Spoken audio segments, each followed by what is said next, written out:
Dear viewers, welcome to our channel. Subscribe to receive more stories every day. Claire stood in the center of the lavish ballroom, the sound of crystal glasses clinking and polite laughter echoing through the air. She adjusted the hem of her navy blue dress, her fingers trembling slightly as she smiled at the guests. The evening was meant to be a celebration. 20 years of marriage, 20 years of love, devotion, and sacrifice. Yet, as she glanced across the room at her husband, Daniel, standing tall with a whiskey in hand, his laughter booming among his colleagues, a knot of unease tightened in her stomach. "Ladies and gentlemen," Daniel called out, tapping his glass with a silver spoon. The room quieted, all eyes turning toward him. He grinned, exuding the same effortless charm that had once made Claire fall in love with him. "I want to thank you all for coming tonight. It's not every day you get to celebrate 2 decades of marriage with the same woman." He turned to Claire, raising an eyebrow. "And let me tell you, it's been quite the ride." Laughter rippled through the crowd. Claire forced a smile, though a flicker of unease sparked in her chest. Daniel cleared his throat. "Now, I know many of you wonder how I do it. How I manage to balance a demanding career while keeping a marriage afloat. It's no secret Claire doesn't exactly contribute financially, but let's be honest." He chuckled, his eyes gleaming with amusement. "It's not like she has much to stress about, does she?" A murmur ran through the guests. Some exchanged awkward glances, while others smirked. Claire's face burned as she gripped her champagne glass, willing herself to stay composed. Daniel continued, oblivious, or perhaps indifferent, to the humiliation he was inflicting. "I mean, let's call it what it is. I built my company from the ground up, working endless hours, making sacrifices." Claire, on the other hand, well, she had the difficult job of, organizing dinner parties and keeping my suits pressed. The room erupted in laughter. Claire's stomach twisted, her ears buzzing with the sound of her own humiliation. Her best friend Olivia leaned over and whispered, "Claire, you don't have to put up with this." But Claire remained frozen, her nails digging into her palm. This wasn't the first time Daniel had belittled her in public, but tonight was different. The sheer audacity, the utter disregard for her dignity. This was the moment something inside her snapped. Still she said nothing. Daniel wasn't finished. "Jokes aside, I owe a lot to this woman," he said, throwing an arm around Claire's shoulders. "If nothing else, she stuck around when plenty of others wouldn't have. That's loyalty, folks." Claire stiffened beneath his touch. The weight of his arm felt suffocating, his words cutting deeper than any knife. The evening dragged on, but Claire no longer heard the conversations around her.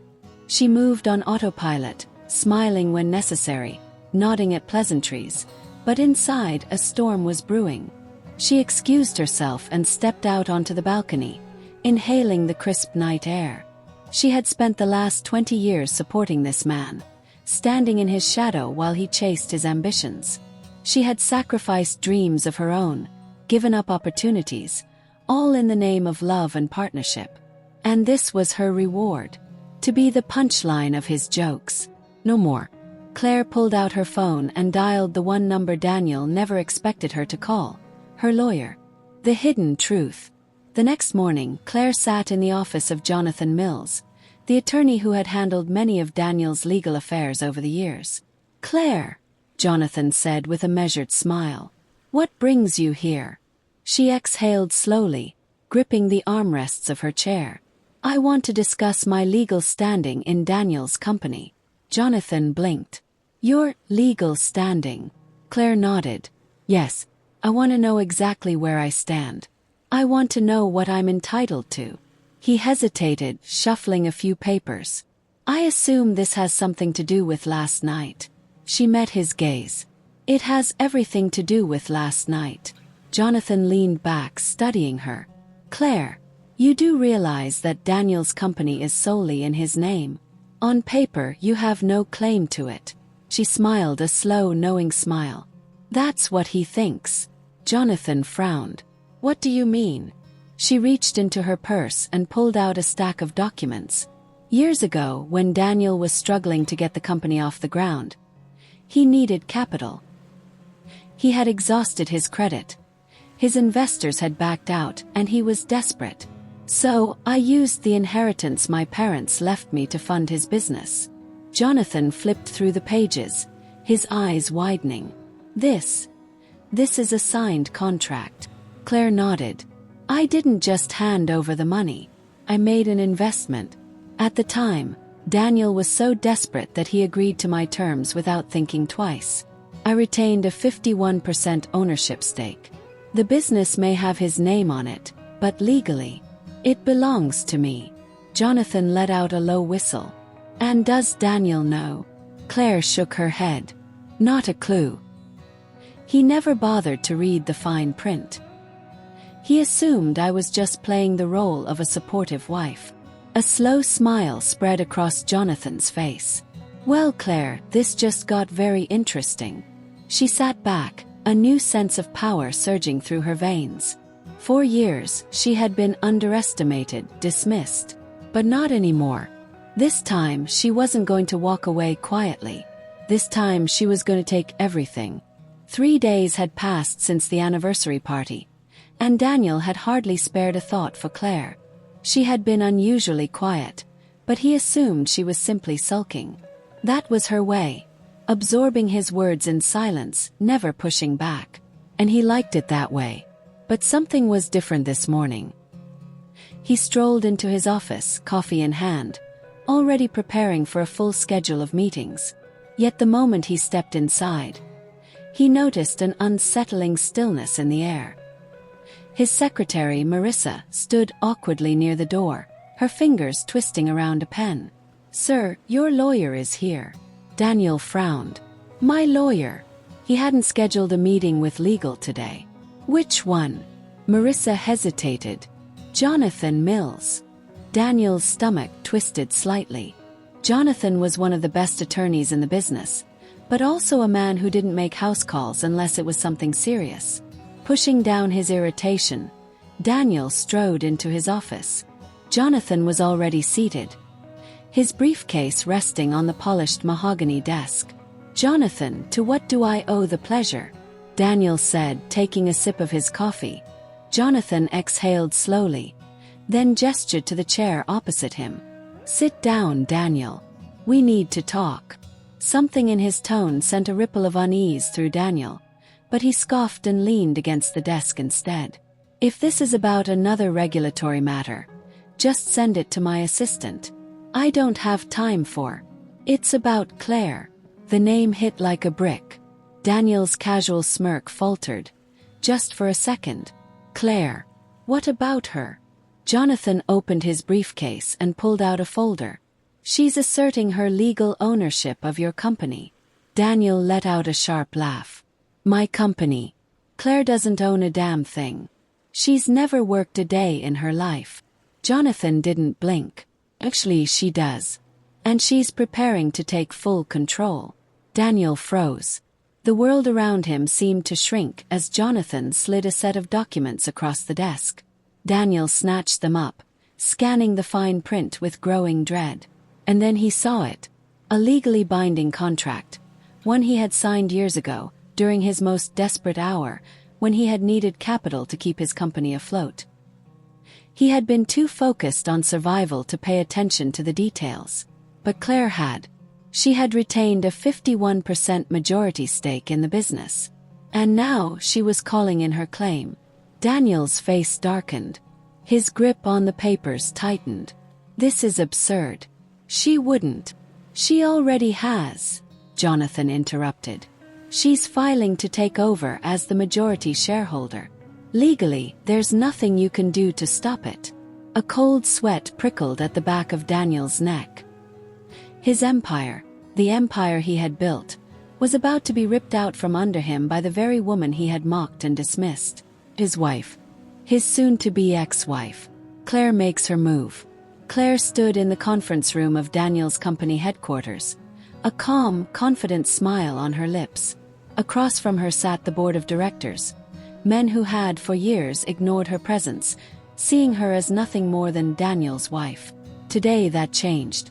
The moment she announced her claim as majority owner, A ripple of shock swept through the room. But one of the board members stammered. "We've always assumed Daniel held controlling interest." Claire folded her hands neatly on the table. Daniel made that assumption too. Unfortunately for him, he was mistaken. The board members exchanged glances. One of them, a shrewd-looking man named Mr. Whitaker, leaned forward. "What exactly are your intentions, Mrs. Calloway?" She smiled. "My first order of business is simple. Daniel is no longer CEO." A heavy silence fell over the room. Then the doors burst open. Daniel stormed inside. His face twisted in fury. "You think you can just waltz in here and take what's mine?" he snarled. Claire turned her gaze to him, unshaken. "I'm not taking anything, Daniel. I'm exercising my legal right." His hands curled into fists. "You don't know how to run a company. Then it's a good thing I've already appointed an interim CEO," she said smoothly. Daniel's jaw clenched. "Who?" The door opened again and Olivia stepped inside. Daniel's eyes widened in disbelief. "Claire's been planning this for months," Olivia said, crossing her arms. "You didn't just underestimate your wife, Daniel. You underestimated every woman who ever stood in your shadow while you took all the credit." Daniel's face burned red. "You won't get away with this," he hissed. Claire simply smiled. "Oh, but I already have." Daniel's downfall begins. Over the next week, Daniel's life unraveled faster than he could stop it. First, the media caught wind of the scandal. How the brilliant businessman had secretly been propped up by his wife's financial backing all along. His reputation took a massive hit. Second, investors began pulling out. They didn't trust a man who had lied about his own company's ownership. Third, Claire filed for divorce. And with her ironclad legal team, she ensured that Daniel would walk away with nothing. The final blow came when Daniel, now desperate, tried to retaliate in court. He expected to fight Claire tooth and nail for whatever assets he could salvage. But when the court hearing arrived, Claire had one last surprise for him. She wasn't just taking the company. She was exposing his financial fraud. Documents were presented. Bank statements, falsified records, evidence of embezzlement. Daniel paled. He had thought he held all the power. But Claire had been watching all along. The courtroom was packed. Reporters lined the back rows, whispering among themselves as cameras flashed. The fall of Daniel Calloway, a once revered businessman, was a headline too juicy to ignore. Daniel sat at the defendant's table. His jaw clenched so tightly it looked as if it might snap. His expensive suit, once a symbol of his success, now felt like a prison uniform.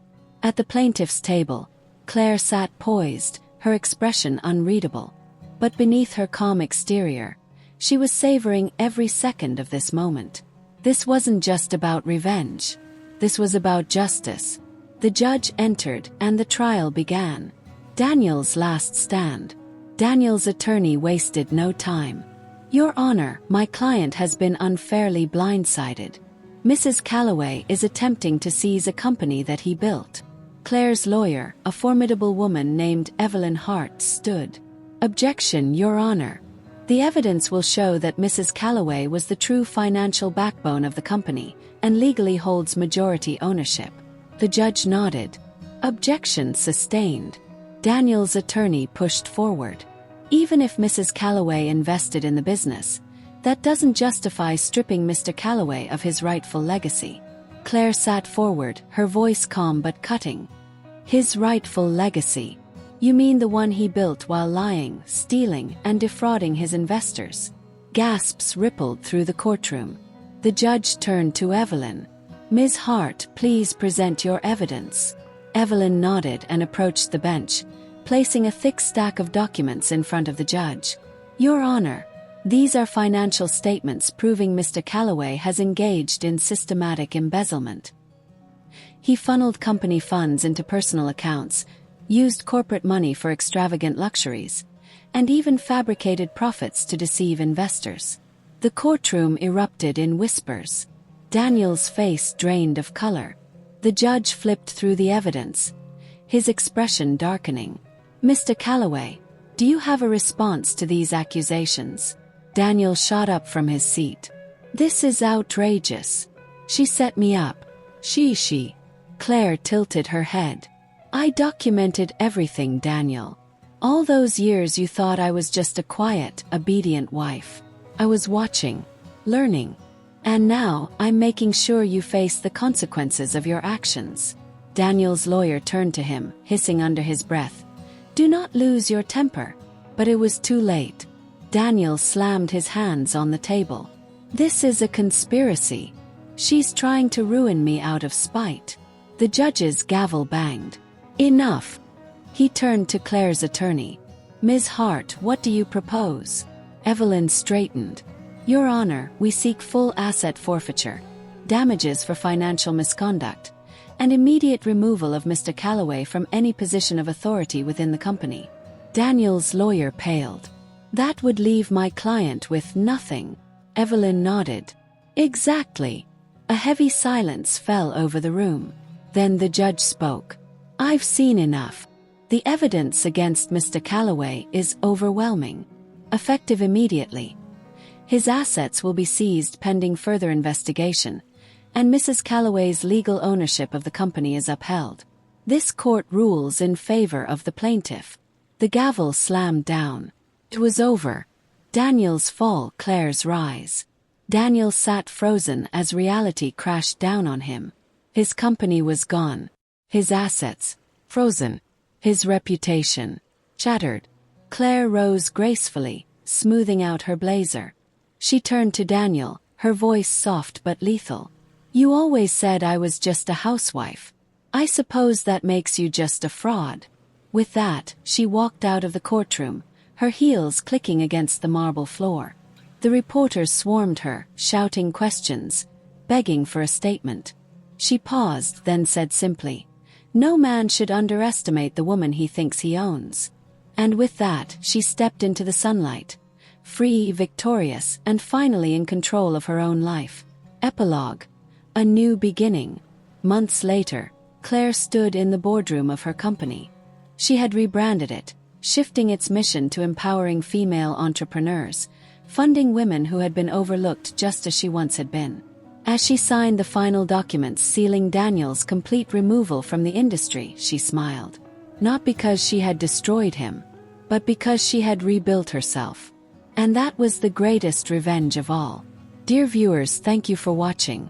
If you like this story, please subscribe to our channel to receive more stories every day. Share with us what you think of this story and tell us where you're watching from.